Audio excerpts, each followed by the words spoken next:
This is a very significant issue in the Kenyan elections.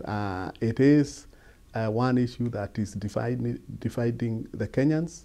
It's also an issue, surprisingly, also that is actually uniting some people. And what has happened because of this indictment at the ICC, you have new groupings of people. You have more ethnic coalition, some supporting Uhuru, and of course others not. So what has happened with this ICC is just unfortunate for the country. It is also unfortunate that some people were killed, some people were displaced. So it's not something that we can just ignore. I mean, there are issues underlying the 2007 election and the conflict after. However, moving forward, I think we have a difficult time coming because it is not going to go away easily. And we really need for Kenyans to really think hard about how to deal with the problem themselves.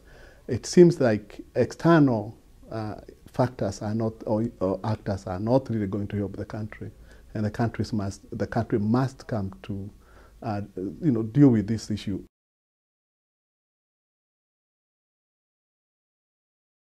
There have been a lot of statements by the Western powers which are coming very late in the game about how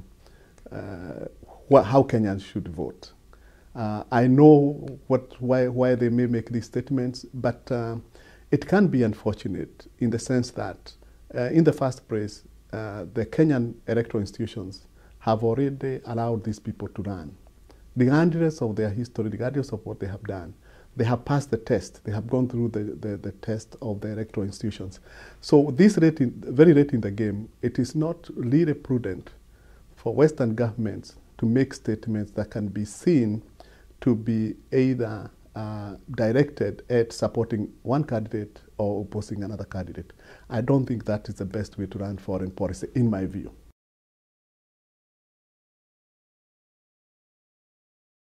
The new president, on the first, when the first week he gets to office, is really to think about how do we get this country to go beyond ethnic politics.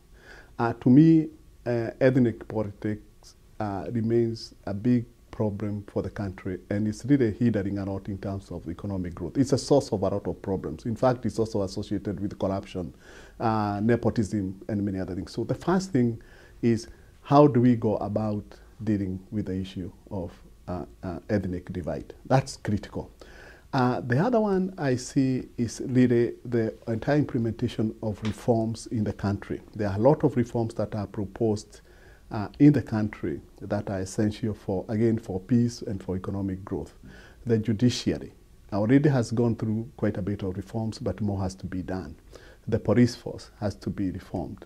But there are also other reforms in the economy that has to be implemented. So those are key issues that have to be done there.